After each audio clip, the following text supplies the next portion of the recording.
So welcome back. Now let's talk about simple marketing system. Now, the first thing I want to establish here is that you need to keep it simple. Complexity hardly solve anything. The simpler, the better. Most of the complex equations, complex problems we have in the world, most times, the answers are very simple. And sometimes they say the simplest answer sometimes is the right answer. So keep it simple. You don't need complex funnels. Like I have here, you don't need a huge budget or expensive ads to start. You need consistency, clarity, and most importantly, you need a smartphone. Because of course, you agree with me, the world now is going digital. So where do you focus? Number one, so let's talk about digital marketing now. Anybody can, I believe in this age and time, people sell more online. People use social media platforms, they use ads to sell. I was talking to another few days ago. I told him he was, of the opinion that Nigerians still don't read. Okay, I said maybe from your point of view. But from my point of view, I have authors who sells thousands of copies of their books every day. In fact, we actually created a guide for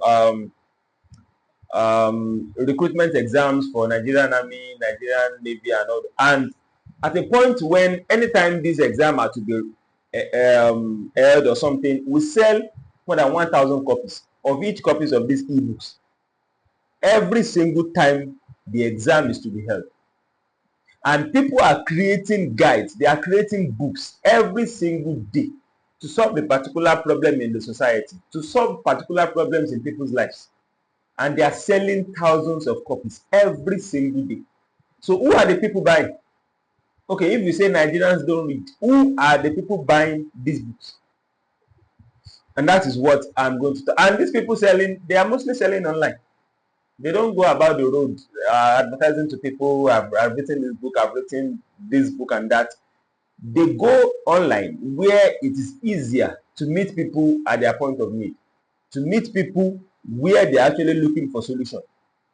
So where do you focus? Let's highlight some few platforms. We have WhatsApp, Instagram, and Facebook. Other platforms as well. These are just for reference. So don't try to be everywhere at once. These platforms are powerful because your audience is already there. Start where you have the most influence. Now, at this point, it's important for me to note that different platforms have different demographics of users. The users you have on TikTok are mostly different from those you have on LinkedIn. They are mostly different from those you have on Quora. They are mostly different from those you have on Facebook. So you have to understand the demographics of each platform before you decide where to go. LinkedIn have more of business people, career enthusiasts, and all those. TikTok is majorly for younger adults who want to catch cruise and all that. So you need to understand what are you selling, who is my book for, to determine where you have to go. So let's discuss some few strategies. We won't stay too long on this. Of course, this is not a digital marketing class. However, it's a pointer to what you actually need to do. So now, let's talk about WhatsApp strategy. There are a few things you can use on WhatsApp. You can use your status. You can use broadcast lists. You can use personal DMs. You can create a broadcast list from when you begin to talk about your book. You can ask people, do you want to join my broadcast list?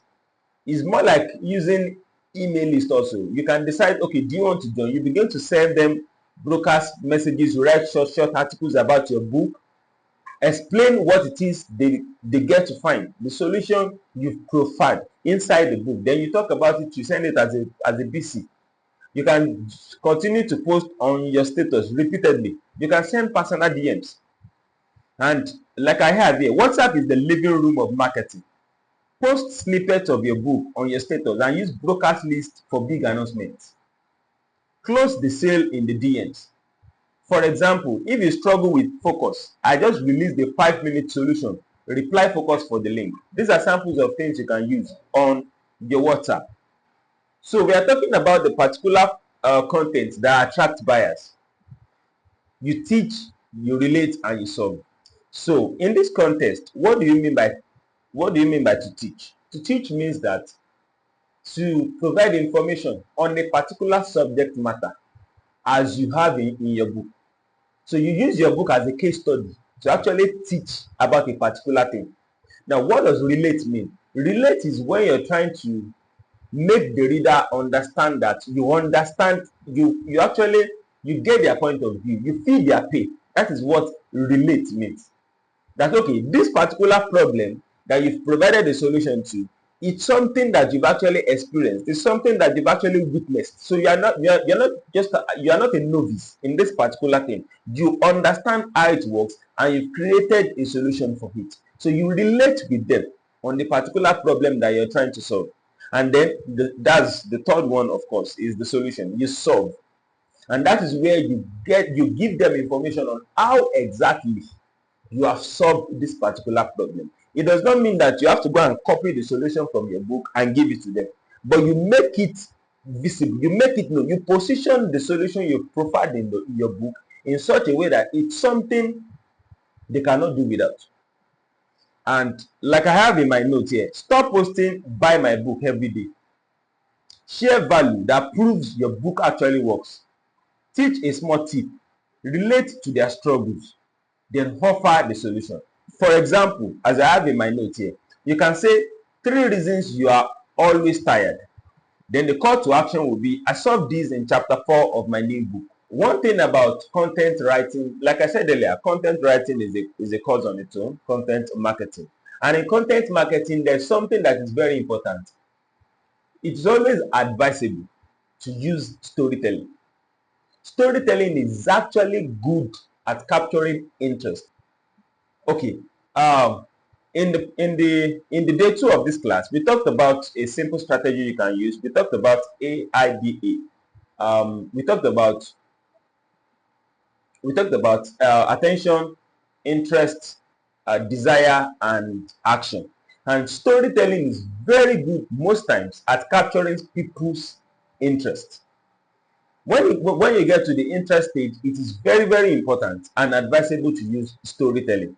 So now we have a progression here: story to emotions and to action. You tell a story, you capture people's emotion, and then you get them to take an action. It's just as simple as that. So let me share what I have on my slide here. Facts tell, but stories sell. Share a story of a mistake you made or a win your reader had. People buy the feeling of the result. So you use story to capture people's emotion, and then you use that to get their action. So there are some few takeaways here I want us to take note of. Value first, says follow. Always remember, the value inside your book alone is not enough. You have to create a perception of that value, and then sales cannot follow.